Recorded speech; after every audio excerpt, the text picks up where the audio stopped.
Subscribe করুন চিরকুট infinity চ্যানেলকে আর সবার প্রথমে নতুন ভিডিও আপডেট পেতে বেল আইকনে ক্লিক করুন।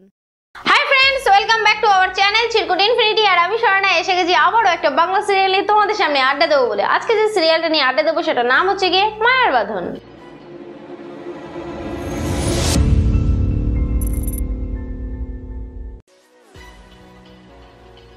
মায়ের বাঁধন সিরিয়ালটা হয় স্টার জলসায় আর এটা হয় বিকেল 5:30টার সময়। তো এই সিরিয়ালটা আমাদের সবার খুব প্রিয়। রঞ্জা, গুঞ্জা, ঋদ্ধিমান, আরিয়ান, ওদিকে বসুন্ধরা সিংহ রায়, অনেকেই আছে। তো আগেও আমি এই সিরিয়াল সম্পর্কে অনেক ভিডিও ছেড়ে এসেছি। তোমরা যারা যারা সেই ভিডিওগুলো মিস করে গেছো তাদের জন্য বলবো, নিচে ডেসক্রিপশন আছে, সেখানে যাও, সেখান থেকে একটা লিঙ্ক আছে, সেই লিঙ্কটাকে গিয়ে ক্লিক করো। আর ক্লিক করলে আগের ভিডিওতে চলে যাবে আর জানতে পারবে আগে কি ঘটে গেছে। যারা সিরিয়াল অনেকদিন মিস করছো তাদের জন্য এটাই একমাত্র উপায় সিরিয়ালে কি ঘটে গেছে জানার জন্য। তো যাই হোক, আজকে আমি বলবো যে এই সিরিয়ালে বর্তমানে কি ঘটছে আর কি ঘটতে চলেছে। তো আমরা দেখতেই পেয়েছিলাম যে এদের বিয়ে হয়ে গেছে এবং ঋদ্ধিমানের ঠাকুমা জানতে পেরে গেছে যে গুঞ্জা সেই মেয়ে, ওনার বুঝতেই পারছো গৌরবের মেয়ে, এবং উনি সেটা জানতেন। এবং ঋদ্ধিমানের বাবা এবং গুঞ্জার বাবা চেয়েছিলেন যে ওদের দুজনের বিয়ে হোক, এবং সেটাই হচ্ছে। আরও জানতে পারে যে তারা দুজন আগে থেকে একটা সম্পর্ক ছিল, সেই সম্পর্কটা হঠাৎ করেই ভেঙে গিয়ে আবার বিয়ে করে ফেলে। তো বিয়ে করে ফেলে যখন, তখন জানাজানি হয় এবং ঠাকুমা বলে সব কিছু ঠিক আছে, বিয়ের আগে যে তাদের কিছু সম্পর্ক ছিল, তারা যে দুজন দুজনকে চিনত, এটা যেন বসুন্ধরা সিংহ রায় বা কমলের কানে না ওঠে। কমল মানে ঋদ্ধিমানের পিসু, কে।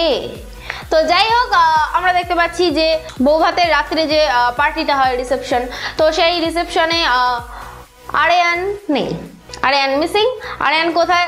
বসুন্ধরা সিংহ রায় সবাইকে জানে ও ফুকেটে গেছে একটা কাজের জন্যে, কারণ আমাদের তো অনেক বড় কাজ। ঋদ্ধিমান কিছুদিন আগেই গেছিলো, সেই জন্য এই ছেলেটাকে এবার পাঠিয়েছি, না হলে তো ঋদ্ধিমানের প্রতি একচেকমো করা হয়। আসলে তা নয়, আরিয়ান নিজের থেকে গিয়েছে ঘুরতে, কোনো ব্যবসার কাজে সে নয়। আর মা বসুন্ধরা সিংহ রায় যেহেতু আরিয়ানের মা, সেহেতু তার ছেলেকে তো সে সামলাচ্ছেই, বুঝতেই পারছো। তো এই অবধি সবকিছু ঠিকঠাক ছিল। ওদিকে গুরুজি এসেছে, ওনাদের ফ্যামিলির একটা গুরুজি আছে একজন, সেই গুরুজি এসেছেন এবং সবাইকে যা বলে তাই খেটে যায়। তো গুরুজির কথা শুনতেই হবে। তো গুরুজি আসে এবং বলে গুঞ্জাকে দেখে যে এই হলো সেই মেয়ে, খুবই সুলক্ষণা মেয়ে, খুব ভালো বউ হয়েছে এবং এই বংশের উত্তরাধিকারীর মা। সেই শুনে বসুন্ধরা সিংহ রায়ের মাথায় তো আকাশ ভেঙে পড়েছে এবং উনি চেঁচামেচি করে উঠেছেন, না রঞ্জা তো প্রেগনেন্ট, রঞ্জা আগে মা হবে, তাহলে এই বংশের উত্তরাধিকারী আগে ফার্স্টে ও হবে, এ হবে, সে হবে, তাহলে ওনারা ওকে বলা উচিত ছিল, এ করা উচিত ছিল। কিন্তু উনি তো আসলে জানেন যে গুঞ্জা মা হবে না, কিন্তু এটা তো উনি ভুল জানেন, সেটা আমি আর তোমরা জানো, উনি তো জানেন না। সেই কারণে উনি তো ফার্স্টে একটু খেপেই গেছেন এবং ডাক্তারকে দেখতে পেয়ে সেখানে চলে গেছেন, গিয়ে বলে যে গুঞ্জা কি কোনোদিনও মা হতে পারবে, এ হবে, সে হবে। ডাক্তার না পেরে খুব চালাকি করে বলে দেয় যে আপনি তাহলে একটা কাজ করুন, অন্য ডাক্তার দেখিয়ে নিন, দেখিয়ে শিওর হয়ে নিন। কারণ সেই ডাক্তারও জানতো বসুন্ধরা সিংহ রায় অন্য কোনো ডাক্তারের কাছে যাবে না, কারণ বিশ্বস্ত ডাক্তার বলতে একমাত্র উনিই আছেন। তো যাই হোক, এই সমস্ত কিছু আমরা দেখে এসেছি। ওদিকে কি হচ্ছে? ওদিকে গুঞ্জাকে, পার্টিতে যত লোক এসেছে তারা গুঞ্জাকে দেখে খুব ভালো বলছে এবং রঞ্জাকে দেখে বলছে না খুব কিউট, কিন্তু গুঞ্জা সুলক্ষণা, কি সুন্দর দেখতে, ঋদ্ধিমানের সাথে তাকে খুব সুন্দর মানিয়েছে। এইসব শুনতে পেয়ে তো রঞ্জা খেপে ফায়ার, চুপচাপ বসে রয়েছে। ওদিকে গুঞ্জা তাকে জিজ্ঞেস করে যে কি হয়েছে না হয়েছে, তো তখন রঞ্জা রেগে মেগে বলে যে আমার মাথা যন্ত্রণা করছে। অ্যাকচুয়ালি হবে, এরপরে কিছু আরও আসতে চলেছে। তো গুঞ্জা বলে ঠিক আছে আমি ওষুধ নিয়ে আসছি, বলে সে তার নিজের ঘরে যায় এবং সেই মুহূর্তে বসুন্ধরা সিংহ রায় ভয় পেয়ে, মানে ওনার ভয়টা তো চলছেই, একে গুরুজি এই কথা বলেছে, ডাক্তারের কথা তো সে শিওর হচ্ছে না। সে তখন যায় কেকের কাছে গিয়ে বলছে যে গুঞ্জা যদি ইমোশনালি ঋদ্ধিমানকে সমস্ত কিছু বলে দেয় তাহলে কি হবে ভেবে দেখেছো? তোমরা ভেবেছো? আমিও কিন্তু ভেবেছি। তো যাই হোক, সেটা ভেবে কে বলে দেখুন ম্যাডাম, আসলে আমার তো ওই ঘরের বাইরে অবধি ক্ষমতা, ভেতরে তো ক্ষমতা নেই। তখন বসুন্ধরা সিংহ রায় বলেছে তোমার না ক্ষমতা নেই, কিন্তু ক্যামেরার তো ক্ষমতা আছে। তো ক্যামেরা লাগানো হবে গুঞ্জা আর ঋদ্ধিমানের ফুলসজ্জের ঘরে। বুঝতেই পারছো কত বড় প্ল্যান এসব।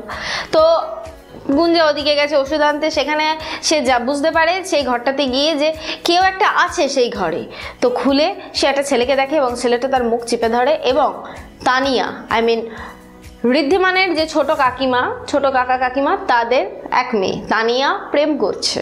তো সেটা সে জানতে পারে এবং সেই ছেলেটাকে দেখে অবাক হয়ে যায় এবং সেই ছেলেটা এবং তানিয়া মিলে জানায় যে ও 6 মাসের জন্য চলে যাচ্ছে, মানে ছেলেটা 6 মাসের জন্য বিদেশ চলে যাচ্ছে কাজে। তো সেই কারণে সে একবার দেখা করতে চেয়েছিল, সেই কারণে এই প্রথমবার সে এখানে এসেছে, তুমি কিছু মনে করো না। তো গুঞ্জা সেই সমস্ত কিছু শুনে একটাই কথা বলে যে সত্যিকারের ভালোবাসো? তো তখন তারা জানায় যে হ্যাঁ, মানে হ্যাঁ জানায়। তো তখন গুঞ্জা বলে যে দেখো, সত্যিকারের ভালোবাসতে গেলে অনেক দাম দিতে হয়, কারণ সেও তো সত্যিকারেরই ভালোবাসে ঋদ্ধিমানকে, সে ঠকাতে চায় না। তো যাই হোক, এই সমস্ত কিছু আবার ওদিকে ঋদ্ধিমান কামিং, মানে ঢুকে গেছে দরজা দিয়ে এবং শুনতে পাচ্ছে গুঞ্জা এগুলো বলছে এবং গুঞ্জার চোখে জল। জানি না এবার কি হবে, তোমরা জানো? তবে একটা কথা বলতে পারি, টুইস্ট যেটা হচ্ছে এই যে ক্যামেরাটা লাগাবে ওরা দুজন, কেকে আর বসুন্ধরা, ওনারা তো সেট করে রেখেছে। তো গুঞ্জা আর ঋদ্ধিমান যখন একটা ঘরের মধ্যে থাকবে তখন নিশ্চয়ই তারা আলোচনা করবে যে তারা আগের থেকে সম্পর্ক ছিল, তারা প্রেম করতো, তারা এই করতো সে করতো, নিশ্চয়ই কথাবার্তা হবে। তো সেই খবর যদি চলে যায় বসুন্ধরা সিংহ রায়ের কানে, কি হবে? আদেও কি যাবে বসুন্ধরা সিংহ রায়ের কান অবধি, নাকি ক্যামেরাতে উঠবেই না সেই কথা, নাকি তারা দুজনে সেই ধরনের কোনো কথাই বলবে না? কি হবে জানতে গেলে তোমাদেরকে দেখতে হবে মায়ার বাঁধন সিরিয়ালটা স্টার জলসায় ঠিক বিকেল 5:30টায়। তো যারা যারা দেখছো না তাদেরকে বলবো চিরকুট ইনফিনিটি আছেই তোমাদের জন্য, তো অবশ্যই করে তোমরা আমার চ্যানেলকে সাবস্ক্রাইব করো এবং আমার ভিডিও যদি তোমাদের ভালো লেগে থাকে লাইক করো, আর যদি কিছু বলতে চাও অবশ্যই করে কমেন্ট করো। আর আমার ভিডিও যদি তোমাদের খুব খুব খুব খুব খুব ভালো লেগে থাকে তাহলে অবশ্যই করে বন্ধুদেরকে শেয়ার করো এবং সকলকে দেখতে সুবিধা করে দাও। তো আজকে এই অবধি, আবার দেখা হবে সামনের দিন আরেকটা নতুন বাংলা সিরিয়াল নিয়ে। ততক্ষণের জন্য টাটা।